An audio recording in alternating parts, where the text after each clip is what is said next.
અને અન્ય સમાચારની વાત કરીએ, પોરબંદરમાં એનસીબી ગુજરાત એટીએસે મોટું ઓપરેશન પાર પાડ્યું છે। ભારતીય જળસીમા પરથી 90 કિલો ડ્રગ્સ ઝડપી પાડ્યું છે।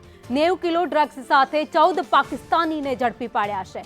ઇનપુટને આધારે એનસીબી ગુજરાત એટીએસની કાર્યવાહી છે જે જોવા મળી છે અને 90 કિલો ડ્રગ્સ સાથે 14 પાકિસ્તાનીઓને ઝડપી પાડવામાં આવ્યો છે। હંમેશા ભારતીય જે સેના છે આ સાથે જ જે એનસીબી અને ગુજરાત એટીએસની ટીમ છે, તમામ ટીમો છે પોતાની તાકાત બતાવતું આવ્યું છે અને અત્યારે પણ એનસીબી અને ગુજરાત એટીએસની કાર્યવાહી જોવા મળી રહી છે।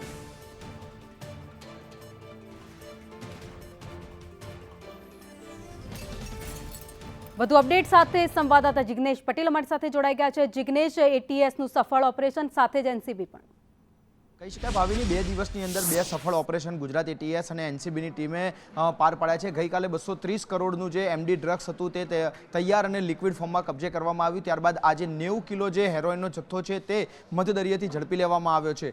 ગુજરાત એટીએસ, એનસીબી અને કોસ્ટગાર્ડની ટીમોને સંયુક્ત ઓપરેશન હાથ ધરી અને ભારતીય જળસીમામાંથી જે બોટ પસાર થઈ રહી હતી જેમાં 14 પાકિસ્તાની ક્રૂ મેમ્બરો અને સાથે જ જે 90 કિલો હેરોઇનનો ડ્રગ્સનો જથ્થો હતો તે ઝડપી લેવામાં સફળતા મળી છે। અત્યારે જે તમામ જે સરસામાન સાથે એટલે કે જે ડ્રગ્સ ભરેલી બોટ અને 14 ક્રૂ મેમ્બરો છે તેમને પોરબંદરના દરિયા કિનારે લાવવાની તજવીજ શરૂ કરવામાં આવી છે અને ત્યારબાદ આ ડ્રગ્સનો જથ્થો ક્યાંથી લાવવામાં આવતો હતો, ક્યાં લઈ જવાનો હતો, તેનું રિસીવર કોણ હતું, હેન્ડલર કોણ હતું, કોના મારફતે તે ટ્રાન્સફર કરવામાં આવ્યો હતો, તે તમામ મામલે એટીએસ અને એનસીબીની જે જોઈન્ટ ટીમો છે તે તપાસ કરશે અને સાથે જ ન માત્ર જે પ્રમાણે અગાઉ ગુજરાતના દરિયાકાંઠાનો અને ગુજરાતનો ઉપયોગ જે ડ્રગ્સની હેરાફેરી માટે થયો હતો તે જ રીતે આ પ્રકરણમાં પણ ગુજરાતના દરિયા કિનારે અથવા તો કયા દરિયા કિનારે આ ડ્રગ્સ ઉતારી અને તેને દેશના કયા ખૂણે મોકલવાનું હતું તે અંગેની તપાસ શરૂ થશે અને જે કરોડો રૂપિયાનું જે ડ્રગ્સ ઝડપાયું છે તે ડ્રગ્સના સપ્લાયર કોણ છે અને તે પાકિસ્તાન અથવા તો અફઘાનિસ્તાનના કે ઈરાનના કયા પોર્ટથી તેને ટ્રાન્સફર કરવામાં આવ્યું હતું તે મામલે હવે ગુજરાત એટીએસ અને એનસીબીની ટીમો છે તે વધુ કાર્યવાહી હાથ ધરશે।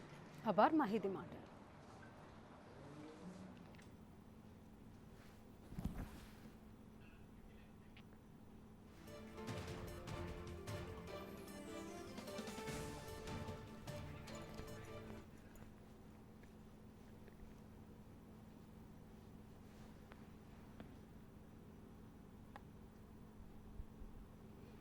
તો પોરબંદરમાં એનસીબી ગુજરાત એટીએસે મોટું ઓપરેશન પાર પાડ્યું છે અને 90 કિલો ડ્રગ્સ જે દરિયાઈ જળપટ્ટીથી ગુજરાતમાં ઘુસાડવાનો પ્રયાસ કરવામાં આવતો હતો, ભારતમાં ઘુસાડવાનો પ્રયાસ કરવામાં આવતો હતો, તેને નિષ્ફળ કરવામાં આવ્યું છે।